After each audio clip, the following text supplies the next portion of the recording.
June 6, 1944. Night skies over Normandy.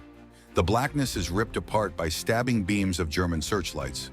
Below, the Atlantic heaves like molten steel as anti-aircraft fire blossoms in black and orange. Hundreds of C-47 tow planes claw through headwinds, each dragging a fragile Waco CG-4A glider. A fabric-wrapped metal skeleton with no engine, no defensive guns, and no parachutes on board. Inside one glider, pilots fight the stick as tracer rounds stitch fiery seams through the night. A rudder cable snaps. In another, the tow rope frays under machine gun bursts, uncoiling toward disaster. Far ahead, a glider cartwheels through a hedgerow, exploding in a flash of magnesium light. Others vanish into smoke, swallowed by the Normandy dawn. These are the combat glider pilots of World War II. Volunteers on one-way missions, flying silent, engineless aircraft into walls of flak and crossfire. In the next 15 minutes, you'll ride with them from their perilous beginnings to their final, bloody triumph, and discover why history nearly forgot the men who landed war without a motor and with no second chances. The idea was born years earlier. In 1938, prank-loving West Point graduate Henry Hap Arnold took command of a tiny, underfunded Army Air Corps. By 1941, inspired by Germany's glider assault on Belgium's Eben Emael fortress, Arnold ordered the creation of an American glider force.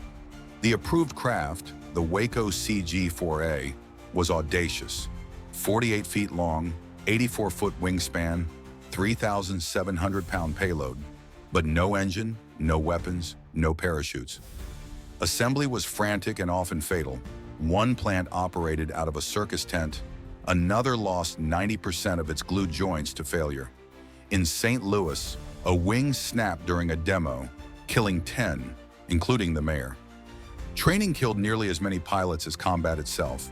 When trainees finally earned their silver wings with a bold G, they joked it stood for guts. Their first test came in July 1943 during the invasion of Sicily. The plan read like a death warrant. Take off in high winds, cross the Mediterranean at night, release far offshore, glide over Allied naval guns and Axis beaches, then land on tiny fields, all while towing crews who lacked combat experience.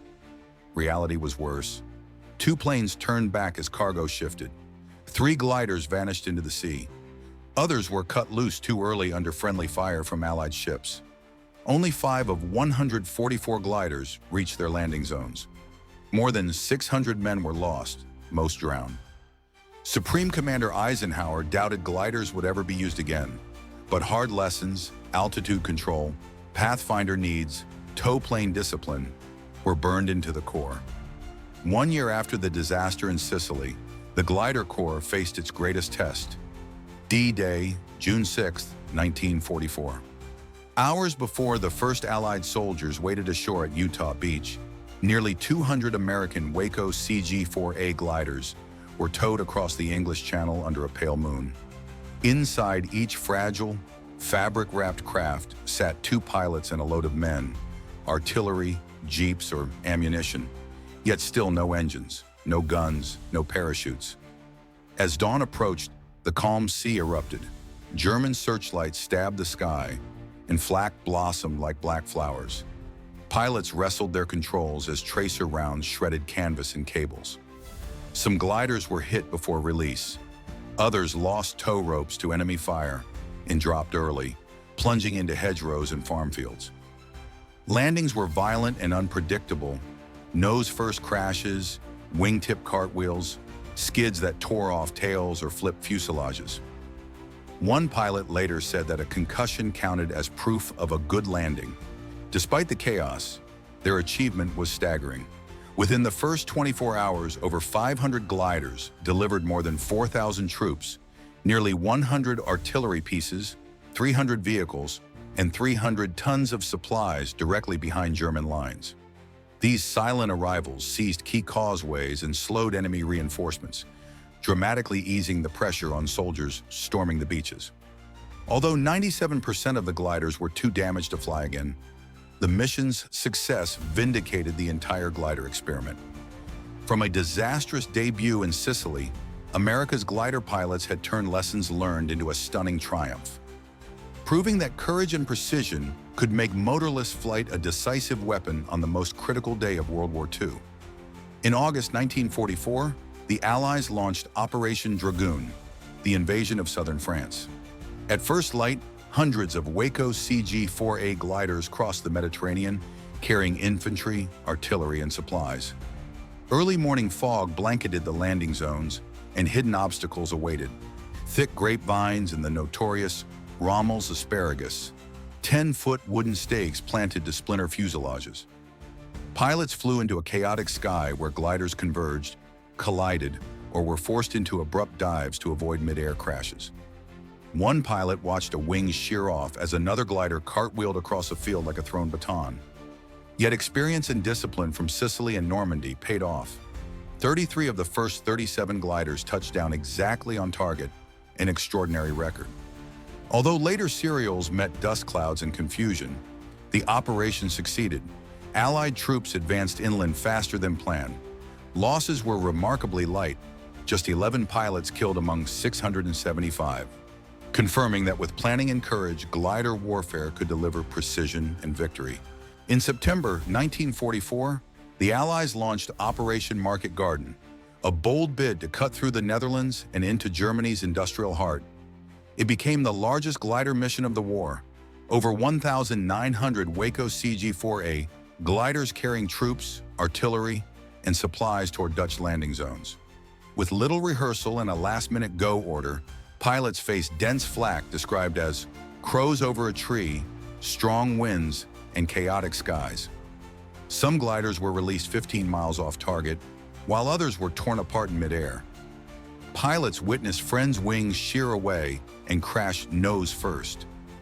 Despite the nightmare, these airmen delivered 8,500 soldiers and 900 tons of supplies, helping U.S. paratroopers hold key roads for days. Yet the larger plan failed. British forces could not seize the crucial Arnhem Bridge, one bridge too far.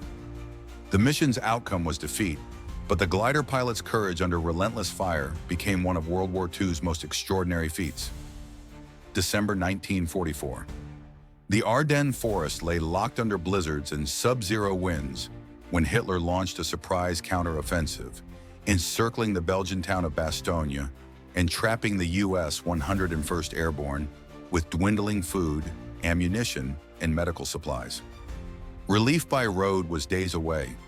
The only hope lay in the silent wings of America's combat glider pilots.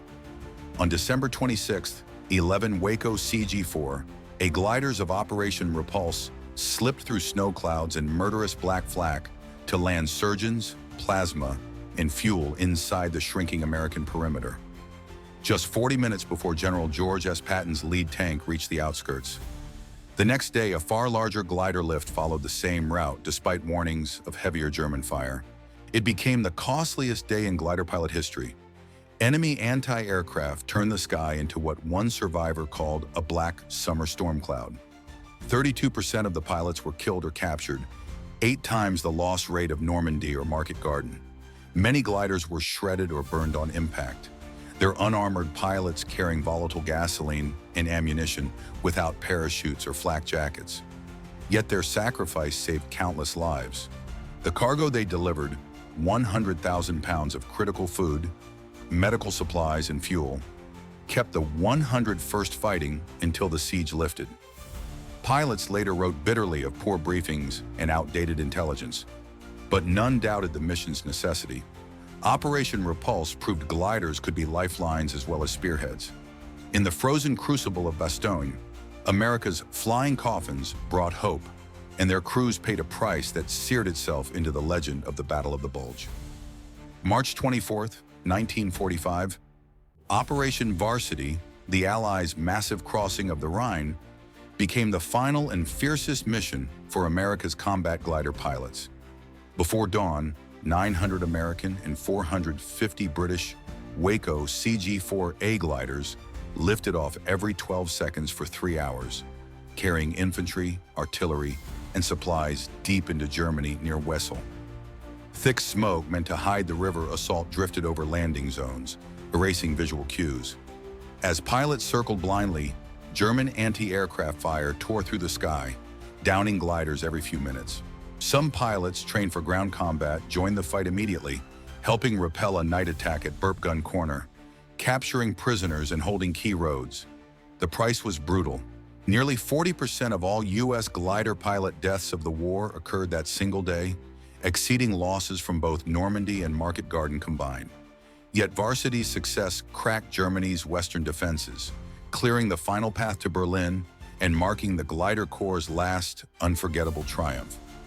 In just 9 months, glider pilots had flown at the tip of the Allied spear from Sicily to Normandy, across France and Holland, into Belgium, and finally over the Rhine.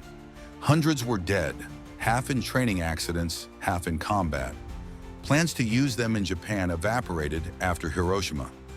By 1952, the U.S. Air Force declared combat gliders obsolete. Many veterans felt forgotten, denied medals and recognition. Yet late in life, some took quiet pride when NASA called the space shuttle a high-tech glider, a distant cousin of their plywood warbirds. One pilot captured their bond best. "I had high school friends and college friends, but none compared to the men I flew with. Courage you would never believe." Their story endures as a testament to fearless innovation and sacrifice. Men who went to war with no engines, no parachutes, and no second chances, and changed the course of history.